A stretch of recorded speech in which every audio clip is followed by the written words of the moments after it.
And hey, guys. So last night, President Biden addressed the Congress and the American people by extension. Last night was the State of the Union address, and there's a lot to be said, and kind of a lot not to be said. There was a lot said in the evening. There was a lot not said in the evening, and there are two issues from the president's speech that stand out to me, one having to do with justice, and of course, the other having to do with abortion. And the two issues are very closely related. So, on this time here at To the Point, I'm going to address both. I'm going to respond to both of these things, and I'm going to show why the president and so many others are inconsistent in the positions that we hold. So I'm Jon Noyes. If you're new here, this is To the Point. I work with STR and Stand to Reason, and I want to make sure that you add your comments into the comments section um, while I'm speaking, because at the end of just a brief time, we'll get to those comments, and so let's kind of dive in here. You know, after speaking for, gosh, it was more than 40 minutes on the economy, foreign relations, Medicare, Medicaid, other things, these other issues concerning the current state of our country. The president introduced the parents of Tyree Nichols, the young black man who was murdered by a handful of police officers. Tragic event. I appreciated President Biden's words, and he says this, and I quote: "COVID left its scars, like the spike in violent crime in 2020. We have an obligation to make sure all people are safe. Public safety," and he says this: "Public safety depends on public trust, but too often that trust is violated." I appreciated those words, but what the president may not understand, and actually, I think this is something that maybe a lot of us that are watching this that maybe share my worldview, a Christian worldview, is that those violations and those scars weren't from COVID. Those violations have existed from even before the inception of the United States of America. Minority people have been warning their children of police since the inception of the police. And if you haven't seen the speech, I highly recommend you go and at least read it, if not watch it. It's long; it's an hour long. But President Biden expresses his, I guess, his lament that he's never had to explain to his children how to act when being pulled over by the police. So I'm reacting to that.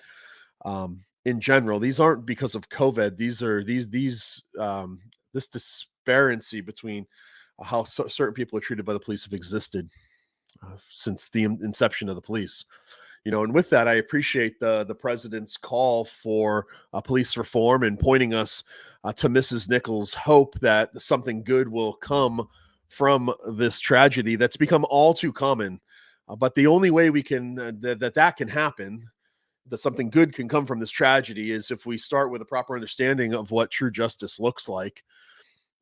True justice doesn't find its genesis in the government and more legislation. There was a lot of that talk last night, and this is not a political. I'm not addressing either political party here. I think both of the parties in this country are for more government. I mean, one of them seems to say they want less government, and one of them doesn't shy away from more government. But this isn't where justice is found. It's not found in more government control or more legislation. True justice is only found in the one and only true God. You see, justice is a word that's been muddied and distorted. And when we have conversations about like, for example, the Nichols event, the taking of that innocent life, when we have George Floyd and all these other people who went before him, at the center of the conversation is justice. And I'm not sure that we have a true understanding of what justice is. We have to first work through the mud and through the distortion to bring clarity to true justice. I love Daniel Webster on this. He said that justice is the greatest interest of the people on earth. It's the ligament which holds civilized beings and civilized nations together. And as I want you to keep that in mind, civilized beings, it holds civilized beings and civilized nations together. And we're going to talk about what justice is, and we're going to talk about how, and we're going to get to this. But the first question that we have to ask is, what is justice? You see, in Social Justice versus Biblical Justice, E. Calvin Beisner, he's an author that I read. on this issue. He says, and I like this definition, justice is the rendering impartially and proportionally to everyone his due in accord with the righteous standard of God's moral law. You see, last night during the president's speech, there was a lot of talk of God. God bless America. Thank God. God bless this person or that person. The president at one point said he's doing God's work, and it all starts with God and his perfect standard when we talk about justice. Without that, we're just talking about personal preference. We're just talking about personal opinion. So I appreciated the president's words, at least. I don't know what's behind the words, but I appreciated the words, right? When their president mentions Tyree Nichols and the tragedy of the events surrounding his murder, the president is saying what happened is actually wrong. And in doing so, the president's pointing to God's standard of justice. Specifically, he's pointing us to the sixth commandment, thou shalt not murder. But the sixth commandment only makes sense in light of the first commandment, to have no other gods. Right? Jesus boiled all of this down. He said that the two greatest commandments, when challenged by a lawmaker during his day, Jesus, what is the greatest commandment? Jesus said that there's two. The first is to love God, and the second to love your neighbor as you love yourself. And think about the second commandment, to love your neighbor, only makes sense in light of the first commandment. You know, God's call to pursue justice, and he calls us to pursue justice in all area of our life, only makes sense if God at first exists. You know, we're all to love our neighbors, regardless of the color of their skin, their socioeconomic stature, or what country they're from, or any other extrinsic value. The president doesn't understand this, which is why when he moved from Tyree Nichols through immigration and then to reproductive rights, there was a logical disconnect. And it was glaring to me when I was watching it. Our criminal justice system is broken. Our immigration system is broken. And I can say these things because I have a standard. And for a standard to be a standard, though, it needs to be applied consistently across the board. And the president and many of us Christians even, we don't do this. We pick and choose the issues that we want to apply the standard to, and then ignore or even contradict that standard on other issues. You can't do that and expect the standard to remain intact. You know, I'd like to ask Mr. President, why is Tyree Nichols' death tragic? Why is the immigration crisis upsetting? It's because there's been a violation of a standard, mainly because we aren't loving our neighbors as God has commanded us to. And then the president's system of justice isn't true justice because there's no objective standard, at least not one that he's carrying out consistently. Nowhere is this more clear than in the second issue that I want to talk about from the president's speech.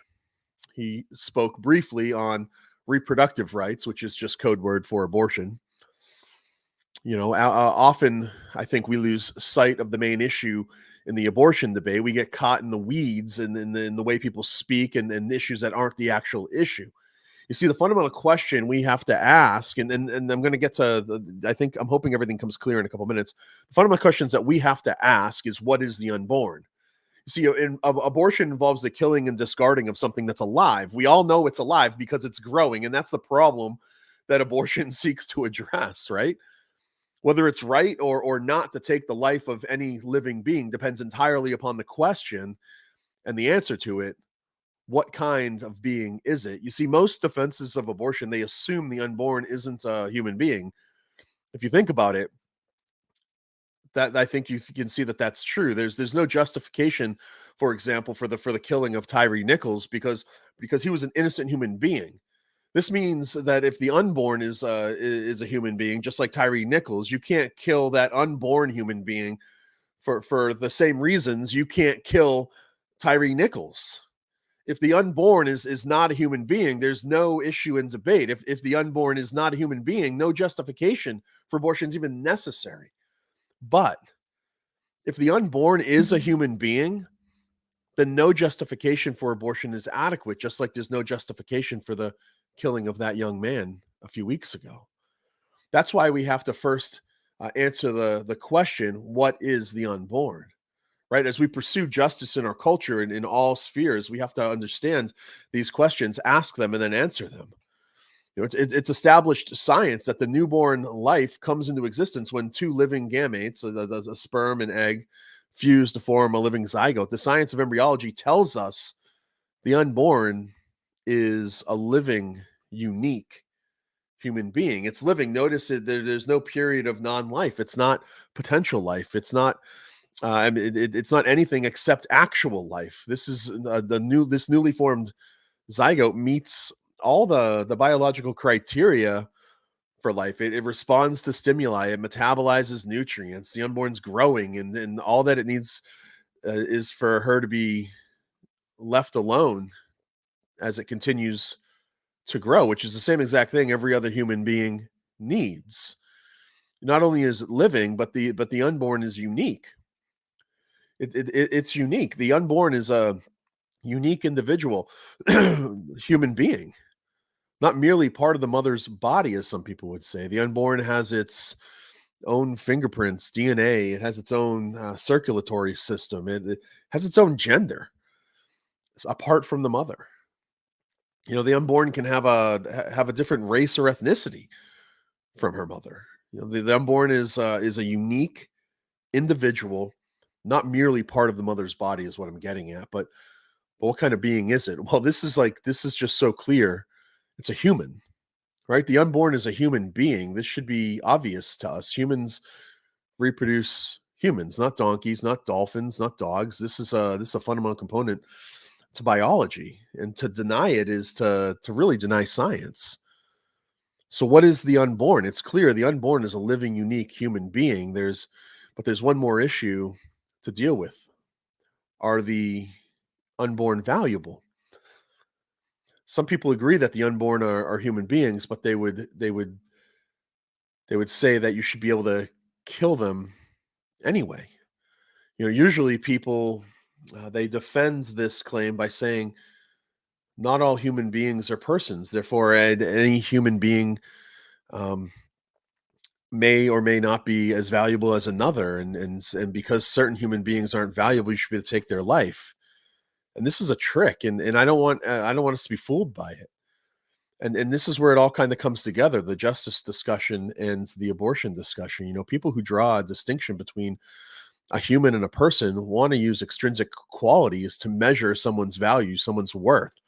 For example, they'll say in the case of abortion, the unborn isn't viable, or they don't have consciousness, so they're not a person. Therefore, they're not valuable. And therefore, you should be able to take its life. But why should anyone accept the idea that these qualities make a human being a person, and thus more or less valuable? Well, the answer is they shouldn't. We shouldn't accept that, because this is the same exact rationale people use to justify slavery. And this is the same exact rationale I've heard people use in their rationalizing or thinking through of the speaking out against immigration reform.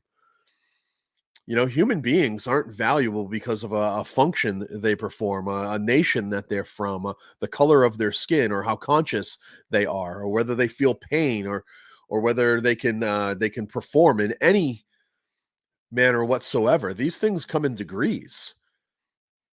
Humanity doesn't come in degrees. Value systems that use these things as the measure of human worth, well, they have victims, and we see this clearly in the case of Tyree and all other people killed at the hands of the police or any other unjust killing. We see this clearly in the immigration debate, and we see this clearly, especially in the case of abortion, where there's been more than 60 million victims of this line of thinking.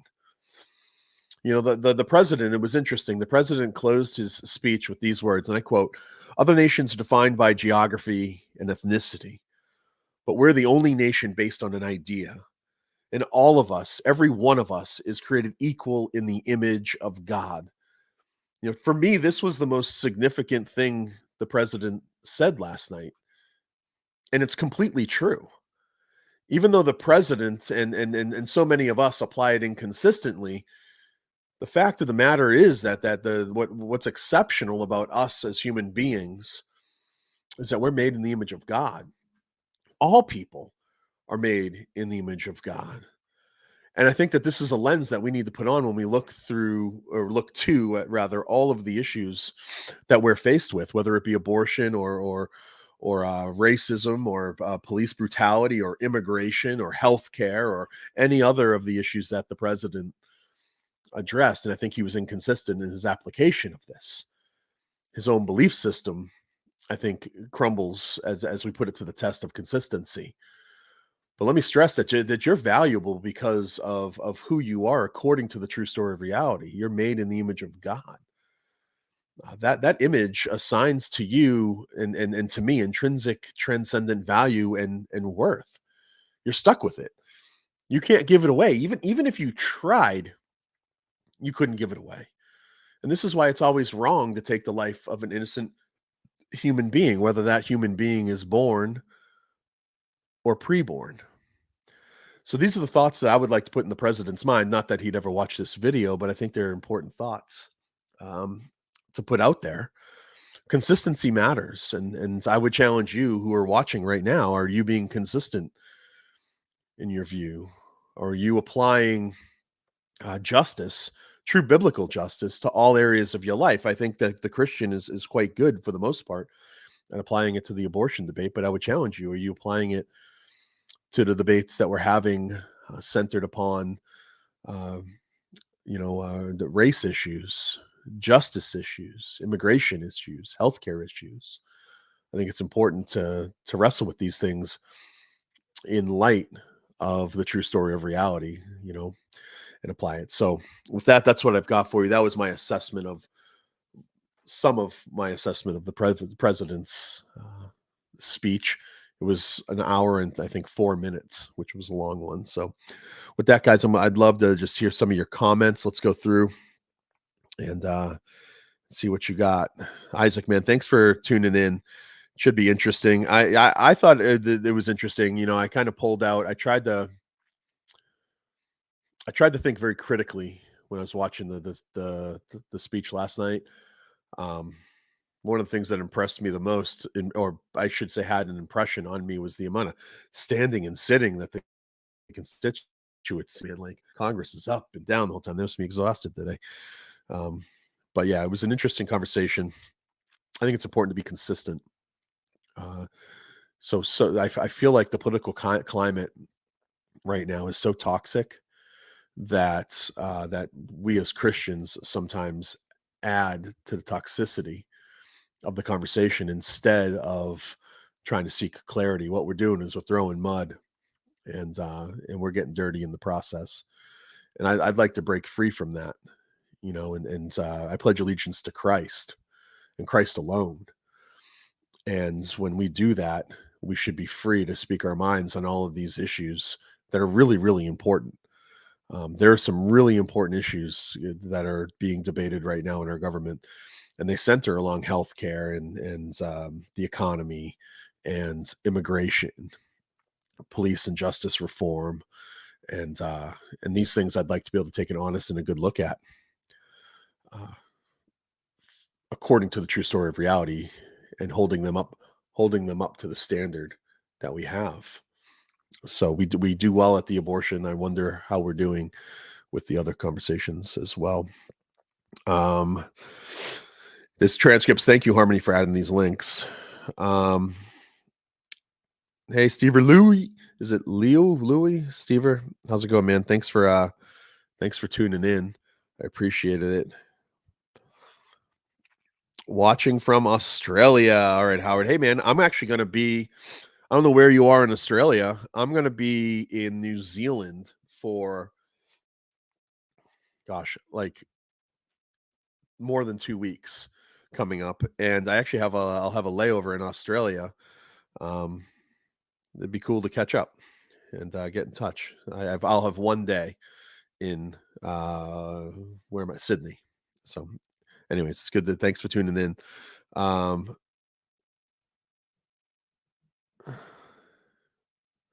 Let's see what this says. Sorry, guys, I'm dragging today. Please respond to me. I'd like to do your podcast. I'll promote your podcast. I don't. Hey, Milton Hussein, man, you got to get in touch with you. You can email info at str.org. And that's a good address to get in touch with us if you want to book us for podcasts. We're booked all the time for it. Interesting, Steve, or interesting interest in seeing STR do more politics analysis and commentary. Yeah, we have to walk a fine line here. I'm just being straight up. Like, you have to be clear that we don't endorse a candidate. I know I don't. So and so we want to make sure that we address the issues, not the person, which is true of everything, by the way. When we address abortion or homosexuality or LGBTQ plus, we want to make sure that we're addressing the ideas, not the people behind the ideas. And that's something that we're able to do because of the image of God stuff, right? So we're able to distinguish between a person and their value and their worth and their ideas. There's no such thing as an unworthy or unvaluable person. There is such a thing as an unvaluable, dangerous, or otherwise idea, right? So my issue is never with the person; it's with the idea. And also, like, my goal with this stuff is it's not to challenge the people that I disagree with politically.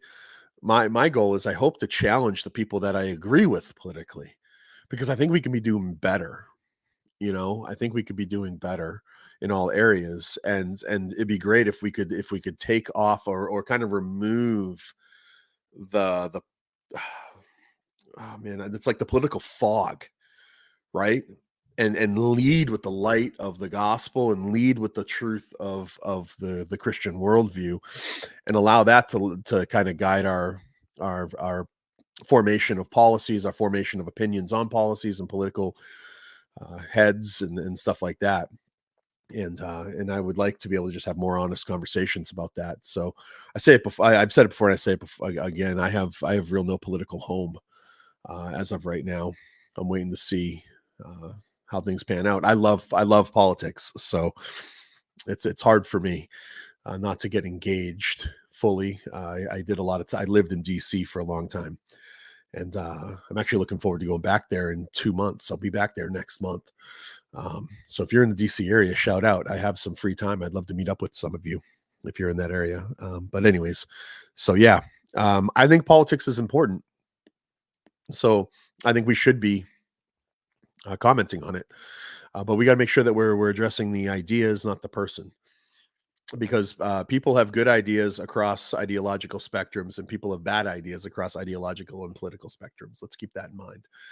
And that was actually clear last night. One of the things I pulled from the speech is there's some stuff that President Biden said that was hopeful, that was good. There was certain things that he said that I thought was good. Like I mentioned, he had Tyre Nichols' parents there, and I thought that was really great. Whether it was a political stunt or not, I don't know. I don't know the man's heart, but I know it was great to see them there, and obviously very emotional moment. And what Mrs. Nichols relayed is that she would hope that something good would come from this horrible tragedy, and that I have the same prayer. That something good would actually come from one of these horrible things that happens. So yeah, anyways, it's funny, they always tell you, like, what it used to be that the things that you don't talk about are politics and religion, right? Is that what they said? Politics. Now it seems like that's all anybody ever talks about. That's why I don't ever get invited to anybody's house for dinner for Thanksgiving. I like what Ben Shapiro said. Justice doesn't need a modifier. Justice doesn't need a modifier. Not true justice. I mean, justice outside of any broken man-made system is the only true justice is God's justice, as kind of explained and dictated through the Word of God. He's given us the system. It's just a matter of applying it, and that's the difficult part. And that's something that Christian and non-Christian, obviously non-Christian fail at, but Christian fail at too. Pursuing true biblical justice. I did a whole, I think it was a 5 or 6 part course at STRU on biblical justice. When I'm in DC, I'm going to be talking to a number of people about justice related issues. I'd like to see how the Christian community can kind of move into that conversation with a little more depth. because that's where the solution is found. The solution isn't in the things of men, right? The solution is the things of God. So we'll type in here. Let's see here. Hey, John, have you heard of Dr. Thomas T. Jennings, MD? The God-shaped brain and the God-shaped heart. I haven't ever heard of. I don't know who Dr. Thomas T. Jennings is. Interesting. God-shaped heart, God-shaped brain. I assume those are two books. Interesting. Yeah, no, I've never heard of them. But thanks for the comment, John. I've never heard of it. I'll look it up though for sure. New Reformation. You're always here. I'm thankful for you. Uh, Unfortunately, David Dorn didn't get the same treatment by this administration. Unjust weights and measures God hates. We shouldn't value politics over truth and justice. Amen, brother. I agree. Our pursuit, our ultimate ethic is truth, right? Our ultimate pursuit is always truth. And if that's the case, that means as we're pursuing truth, we'll be pursuing justice, right? We'll be pursuing justice, kind of by de facto, because truth is the justice is a part of that system, and that's what we want to be chasing after. And sometimes I feel like, and I'm just being honest, guys, I'm just challenging you. Maybe you can hate me. Sometimes I feel like what happens is we align ourselves with a political camp, whether it be whatever political system that you ascribe to, and in that process, we jettison truth. We're willing to compromise on biblical truth in order to fit into the schemes of man, is what I call it, right? And I don't think that we should be doing that. I think we need to be taking honest, hard looks at our personal held convictions, and then lay them on top of Scripture and see if they align, or are we allowing our political views on things to dictate where are we going to use verses and stuff to justify or take them out of context and stuff. And this is what I've been doing in my personal life for the last couple of years. I've been digging into the scriptures and reading a lot about justice and reading a lot about kind of what God thinks on issues of justice, issues of immigration and stuff. And I've been tested. I think some of my views that I held needed to be readjusted. How about that? They weren't totally wrong, but just some of them needed to be readjusted or dropped. So yeah, New Reformation. Thanks for tuning in, man. You were faithful, bro. I appreciate you. Stand there is in the unborn, a living, unique, valuable human. Yeah, this is a blog. I think I wrote it last month. Some of the material I used today came directly from that. I think it's good to remember things in threes. Okay, so if you can remember the unborn, right? What is the unborn? Well, it's a living, unique, valuable human being. Okay, and that's what I went through just now, right? It's living. That's the problem, so to speak, that abortion seeks to solve. It's living. It metabolizes nutrients. It responds to stimuli. It fits the criteria. It's growing for biological life. It's living. It's unique. There's never another one like it, right? Its own set of DNA. It's not a part of the mother. It's got different blood type, oftentimes different gender, 50% of the time. Different brain. It's got its own hands and feet and all this stuff, right? It's unique. It's not the same as its mother. It's valuable because it's made in the image of God. And that's another question that I want to ask the president: is what makes Tyre Nichols valuable that you can't also apply to the unborn? Why is it that when we see a young man brutally beaten by the police and die, why is it that causes an uproar, but every single day thousands of innocent human beings are being murdered in their mother's womb? And now I'm saying this because, like, I'm going to say something. If I was speaking to somebody that was raising concerns over Tyre Nichols, I'm not going to enter into an abortion debate with them. I'm not going to say, oh yeah, well, all life is human. Like, all life is valuable, born and unborn. I'm not going to try to steer the conversation because I think that I think that there is a discussion to be had about what happened to Tyre Nichols. I think we need to be talking about it as a culture. And so I think it's worthy of the discussion. And oftentimes, I think I'll use me as a point. Oftentimes I try to make a different point. Oh yeah, well, I'm more consistent in my view because I see this as bad, but then also as abortion. Well, that's true. Both are equally horrifying. And that's why that's the question that I want to ask the president is why is one horrifying, but then in literally like 10 sentences later, you're defending uh, the very thing that you're condemning. I think that we need to wrestle through this as a population, as people, and try to come to some consistent conclusions. How are we going to treat people? How are we going to love our neighbor, and who's our neighbor is really important. But we also, as Christians, have to make sure that um, we're prepared to be consistent, and I don't think we always are. Human being, that's the last part. That's the fourth one. Human being is that should be a non-debatable. I mean, it's not a hamster, right? It's not a hamster. It's a human that's growing inside the mother. So Harmony, you did a bunch of links here.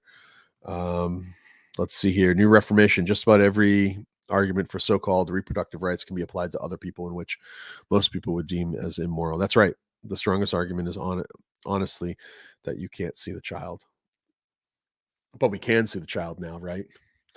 So that's actually one of the so when you look at the history of the equal rights struggle in the United States, graphic images are what really shifted the debate. Oh man, his name just slipped my mind. It was right there.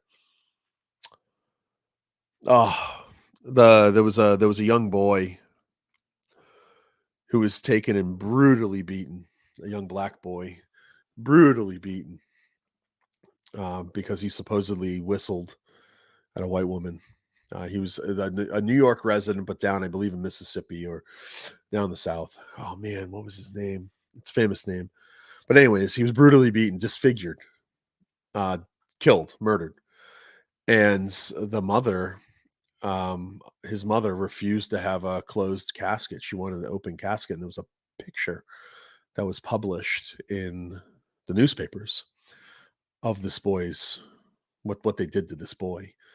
And at that moment, things started to change a little bit because pictures are valuable, right? Pictures are worth 1,000 words, is the saying. And the same can be true for the abortion discussion. I think that's the value of using graphic images because I think the reason why abortion is so accepted, 60 million abortions since Roe v. Wade. I think the reason why is because oftentimes it's an unseen thing. And because it's not seen, the sympathy isn't there. So, but it can be seen. So when I speak at churches or conferences on abortion, what I do is a lot of people use graphic image video, but if I have time, I use two videos. The first one is to prove the point of kind of like here that you can see this baby. It's a human being. I'll show a baby in utero, right? Because we have these womb cams that are unbelievable. That you you see the baby while in the womb, which is so cool. So I'll show that, and then I'll say, and then now I'd like to show you a video that's altogether different, and then explain that it's very heartbreaking and it's hard to watch, and that's the graphic image video. And when you make those connections, you see that this is a human being in the mother's womb. If left to its own devices, exactly where it should be, that human being will grow to full gestation and be birthed and be a human, be born, be a born human being, not a pre-born human being. And then you show the violence that abortion, and that's what happened in the civil rights debate. That's what happened in the slavery debate. Is images were starting to be shown and published, and people started realizing what was actually happening. Lynchings and then these things, which we're not even talking about that long ago, guys. Let's just be real. Very sad. So, anyways, but that's a good point in the Reformation. I always appreciate your comments, bro. Um, let's see here. Funny enough, consistent atheism is strictly pragmatic and leans toward value based on productivity towards the group. Of course, this is yes. Well, it leads ultimately, and I hate to we say it often, but it's true. It's might makes right. There's no value, there's no worth, there's no meaning, there's no purpose to human life other than anything that we ascribe personally to the system. You know, uh, Survival of the fittest, man. Um, it's true. If that's the world that we live in, then that's how we should live. But it's clear that we don't live that way. Nobody lives that way. When they do, bad things happen. So, and this would seem to contradict the things such as intersectionality and critical theory. It's interesting. Critical theory and intersectionality are moral systems, right? They're moral systems. They're presupposing that there's an oughtness to reality, that there's a moral depth to the world around us. Well, where are you getting that moral depth? And that's why, to be honest with you, the words like and systems that involve intersectionality and theories like critical theory, they don't scare me. Like, let's look at them. Let's see what they have to say, and let's see if the problems that they seek to diagnose are real. Because if they are real, and I think sometimes they are, I think critical theory points to real life issues, and we should be able to the Christian worldview is true. So we shouldn't be threatened by anything. We should be able to look at it and dissect it. And Greg, he always tells me, you eat the meat and you spit out the bones. So sometimes there's more bones than there is meat, but you can digest the meat and pull out the good things. And instead, what I see is, and this is just like, now I'm getting excited here, you can tell, but I just think what happens is, and I think I've spoken on this here to the point before, is what happens is we look at things like critical theory, and what critical theory is a diagnostic tool that's set up to try to show us that certain systems, certain things are broken or bad or need to be fixed. And I think sometimes it actually points us to real problems. There are real problems that it points us to. And instead of us, the Christian, applying true biblical justice or chasing after these problems for a solution, over here, we get stuck by addressing critical theory. It's a distraction, and then we get distracted by we address critical theory, and then but the problems are still out there.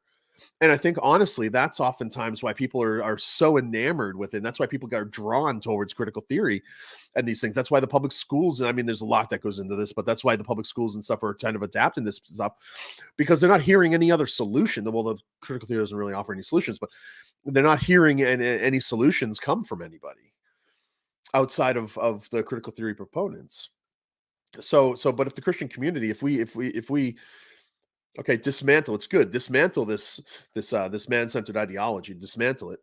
Excuse me, that's fine, but there's still the problems that man-centered ideology is pointing to. So now let's like take the axe to the root of that, but then also now let's work towards the solution to the problem that's being pointed to. And I think that when we do that, I think one, we'd see a better culture, a better society. Two, I think we'd start seeing people much more friendly to the Christian worldview and the solutions that we bring to the table.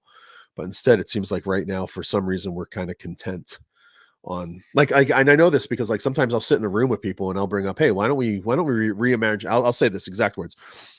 I would love to reimagine what policing could look like, police reform. When I bring that up, oftentimes in what's I would categorize as Christian or conservative, how about that, conservative circles, I have people that are like super fearful that I'm like liberal, and that's just not the case. I'm not. If you guys have been watching To the Point at all, and or you read my blogs or you've had me come out and speak, I'm not anywhere close to a left in my views on anything, really. But like I think that I want to address real issues when I see them, and I see issues of race. I see issues of socioeconomic status. I see issues of immigration. Like I think that these things I think we could do better than how we're doing. But when you bring these up for some reason, well, then I think it's because oftentimes we adopt more of a political ideology than a Christian ideology. Even that's controversial for me to say. So, anyways, the great comments, man. Let's see. To some extent, John, the president's final words are right. Yes, but his belief system doesn't square with what he's. Yes, absolutely, Matt. And this is the problem we have right now in the U.S. Integrity matters. That's right. Consistency matters. Consistency matters, and that's I think a really important. So there's two questions to ask: Does truth matter, and does consistency matter? And depending on how the person answers those two questions should dictate how the conversation's going to go. So like if truth doesn't matter to somebody, there's really nothing that you can say to somebody. There's really no conversation there. And if they're not willing to be consistent, I've had this with people in my family where I've brought out major inconsistencies in their worldview. And I've literally said, well, you're being inconsistent here. Like you can't have your cake and eat it too. It's like you're being inconsistent. And the response from this person was, I'm fine with being inconsistent. So what's my response? All right, well then the conversation's over. I mean, because I'm not going to talk to somebody who doesn't care. It's like talking to somebody who doesn't care about logic or it doesn't matter. They're totally now led by their feelings and that is truly where it ends up with might makes right. They might not understand that yet, but that's where they're going, and it's not the true picture of reality. But yeah, you're absolutely. I think what the president said, some of what he said was really really great and true. In that last point, he kind of finished to the last maybe 2 minutes with image of God stuff. And I think it's right. He was right. Now it's a matter of being consistent. Hey, Tom, thanks for tuning in, man. Ontario, you guys are in the fight too. I mean, you guys, I feel like Canada is a few steps ahead of the United States as far as the progressive nation, the nature of the politics that are going on there, the schools, healthcare, yeah, the rule of God, the rule of faith in somebody's life. I know you guys are fighting a fight, so I appreciate you, Tom. Stay true to that. Melbourne, Victoria. I wish I was. I'm not flying into Melbourne. That'd be fun though. I'd be like, yeah, you should take me out to dinner. Let's see here. Let's see. So what do the left mean by social justice? Well, you'd have to ask what they mean. I mean, normally tied into social justice now is equity and not equality. That's a major distinguishing factor between true justice and then social justice. Equity, not equality. So true justice seeks equality. Equity is the idea, and it has to do with ending place. Equity is the idea that everybody ends with the same, regardless of where you begin.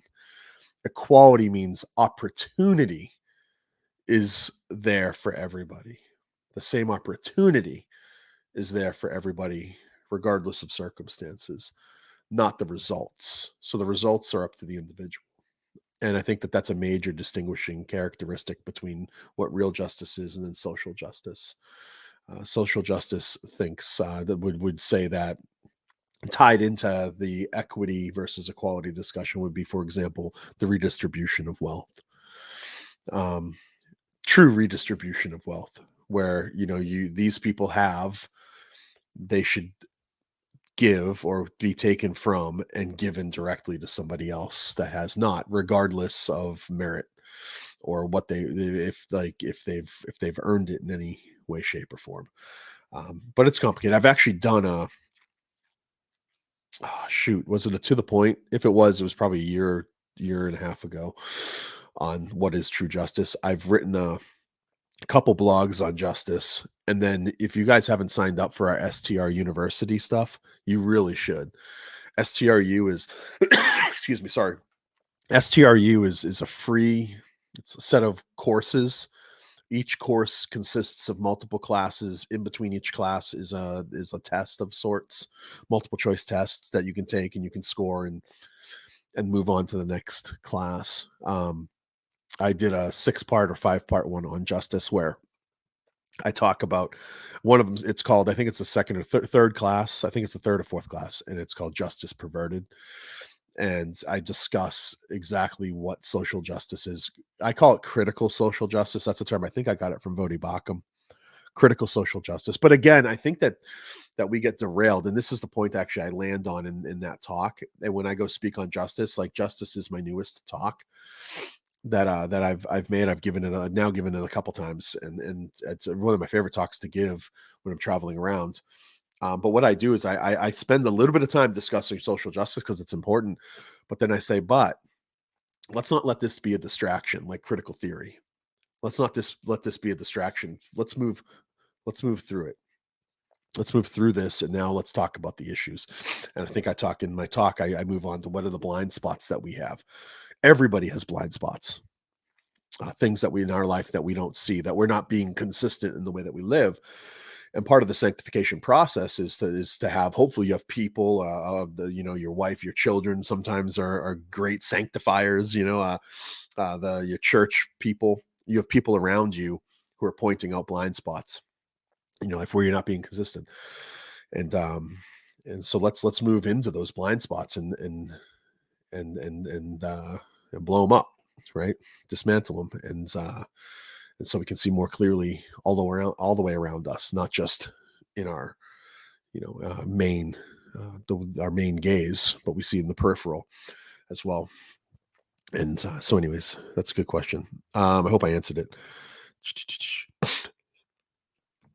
This is New Reformation. You addressed this. You said based on the social critical theory, which is dependent on if you're the out group, which can twist the arm of justice based on those facts. Yeah, it's discrimination based on sex and gender, etc. Well, that's the intersectionality thing, right? So there are certain peoples that are more oppressed than others, and the way that you can tell if certain people are more oppressed than others, you use a scale of intersectionality, and that's based on race, gender, sexual identity, and other factors. The interesting thing with all of this stuff is so what critical theory seeks to do is it takes from the haves and gives to the have-nots, right? But at a certain point, the have-nots are going to become the haves, and the haves are going to become the have-nots. So you see, the system is like, excuse me, the system is never ending. It's never ending, and that's something that I haven't heard addressed really in any of the literature by it, or maybe I have and I don't remember. But it's not sustainable, because the system, the idea behind it, is predicated upon the existence or the potential existence of a utopia, and it's like on Earth, a perfect existence here on Earth that we can usher in through these systems of redistribution and in pursuit of equity. And that just doesn't exist. And that's, I think, that's one of the areas that Marxism, right? That's where Marxism fails. Is where these systems are too dependent upon the goodness of the human being, which is really interesting, right? Because the system notices that humans aren't particularly wonderful to each other all the time, right? That's why we have the problem.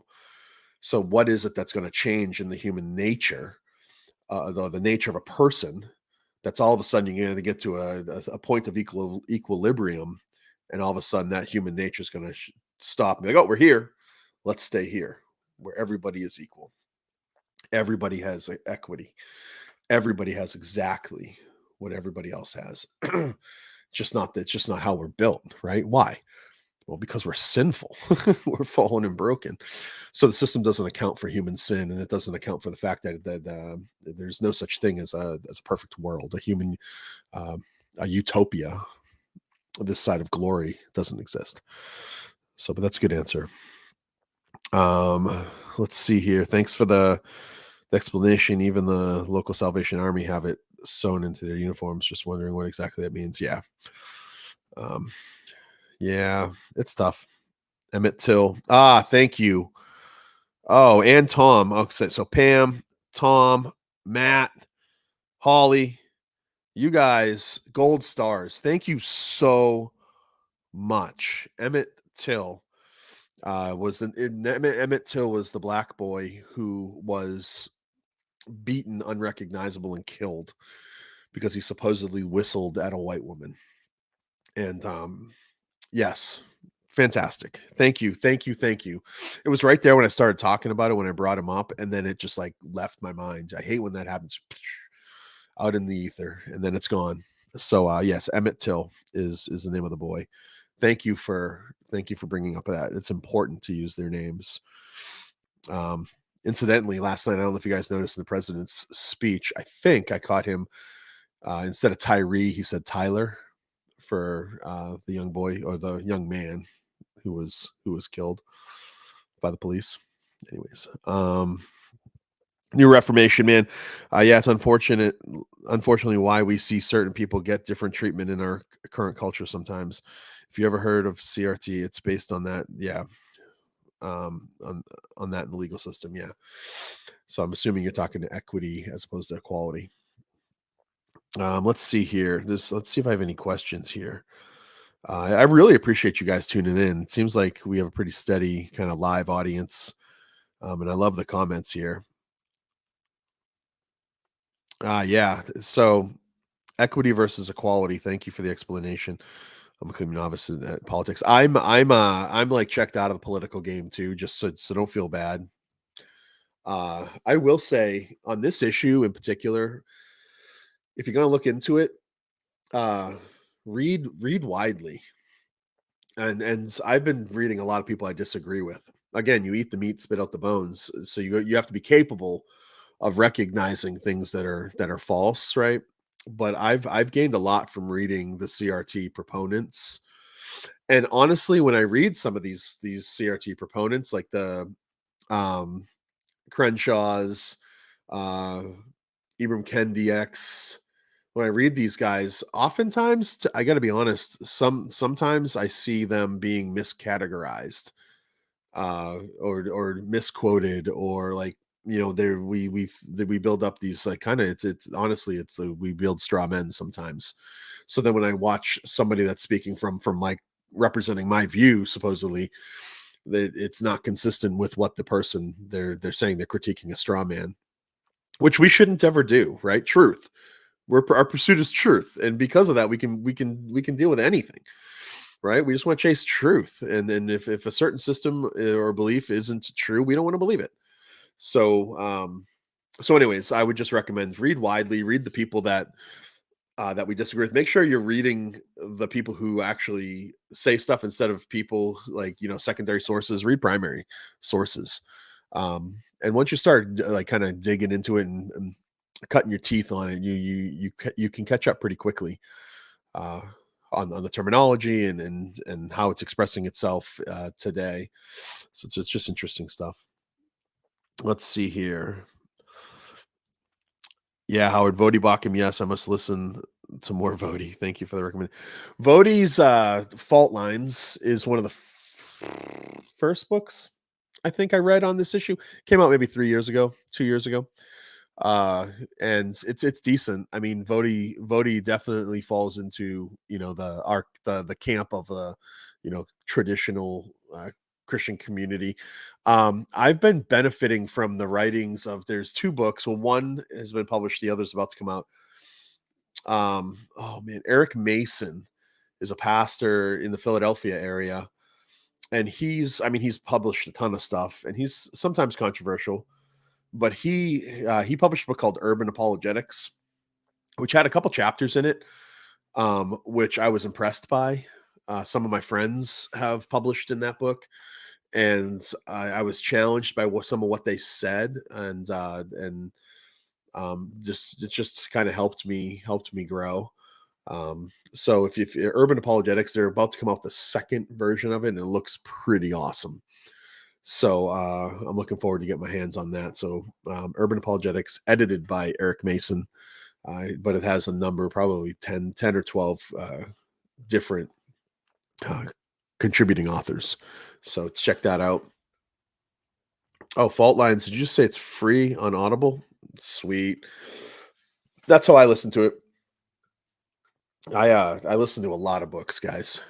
You know, like when I'm working around the house or driving or on an airplane, sometimes like it's easier for me to kind of throw my earbuds in and listen to a book as opposed to actually break one out and read it. Um, so don't be scared of doing that. Um, let's see. I'll scroll back up to see if there's any questions here. I do appreciate you guys. Let me say, as I got 5 more minutes for the hour, but we can end soon. Um, I'll be in Dallas 2 weeks. In 2 weeks, I'll be in Dallas for a reality student apologetics conference. Make sure that if you're in that area, I think tickets are pretty close to sold out. I think we sell out at like 2,200, which is crazy. So there'll be a lot of people there. Make sure you go online and realityapologetics.com and get some tickets. If you can't get to Dallas, if you're not in that area, that's fine. We're going to be in Philadelphia next month. And then the month after that, we're going to be in Augusta, North Augusta is technically where, but Augusta, Georgia. And yeah, you don't want to miss these. They're really great. If you can go, we're talking about some of this stuff. We're the main theme is deconversion. So we're talking about we're hitting the hard and addressing the issues of why people bring up deconversion, and it's done in a way that's a lot of fun. You don't want to miss out. We have a good time, and then they'll start all over again in September. So we do 6 of them a year, strategically all over the country. It's a good time. Make sure that you get signed up for STR University, STRU stuff. If you go to str.org/training, that will be an option for you to log in and get some free videos for you. It's fantastic. We're starting to speak a ton, which is great. Alan's schedule is like already filled up. My schedule's starting to fill up. So if there's anything that you want to bring us in to your home church or a conference or something that you're going to, we'd love to come and present live to you guys on any issue, really, having to do with a culturally relevant topic. You go online, and if you, I think you can go to str.org. I think it's /training, and on that page you can select the speakers. You can see our topics, our list of topics, and then a way to get in touch with the powers that be to bring us in to speak. And I would love to do that. I'd so much rather, instead of being in front of a camera, I'd so much rather be in front of an audience. So if that schedule's filling up, you guys can be praying for me. I've got a bunch of stuff coming up. Trip to New Zealand it's going to be a long trip to Colorado, but that's with my family, so it'll be great. Another trip to Colorado. I'll be in Kentucky at a conference. I'll be going to Seattle in a couple weeks, and I'll be there for a couple days, 2 different schools and 1 church. If you're in any of those areas, keep your eye on the schedule at str.org. For more information on any of the stuff that we've talked about, str.org is your place. Hit that search button, type in your keywords. You can even narrow your search by author or medium. So you could say, I only want videos, I want podcasts, I only want a blog on this stuff, and it's pretty accurate. It's pretty good. So make sure you do that and get involved, guys. With that, there's one more comment. Let's see what it is. If it's anything good. Thumbs up. Yeah. Deconversion is complicated. Oh, you know what? Great question. I'm glad I scrolled down. New Reformation. Yes. Dallas, we're streaming. So if you go to realityapologetics.com and you click on that conference, streaming is an option to purchase the stream. And I think there's a number of different levels. Like there's the personal stream. I don't know how much they are. Personal stream, small group stream, and then there's churches. And I think there's small, medium, and large church streams. And the really cool thing about streaming from Dallas is they just invested in a bunch of new tech. So they've installed cameras now in a lot of the breakout rooms. So before you could stream, but you'd only get the stuff from the main session, maybe 1 or 2 breakouts. But I mean, I think there's like 10 or 12 breakout sessions. So now where you're going to have the opportunity to stream all of them.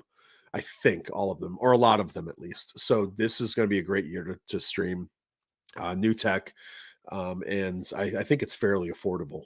So it's a great opportunity if you get your church on it, or get I don't know if you're in a small group, or even just watch it with your kids. That's probably what I would do if you got kids, or I would actually probably just watch it myself because it's like super fun. So anyways, yeah, good question. I appreciate that.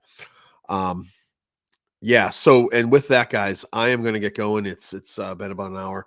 I really appreciate you. I appreciate your time and your attention. And I'll see you again in about 2 weeks on To the Point. I'm Jon Noyes. See you then. Bye-bye.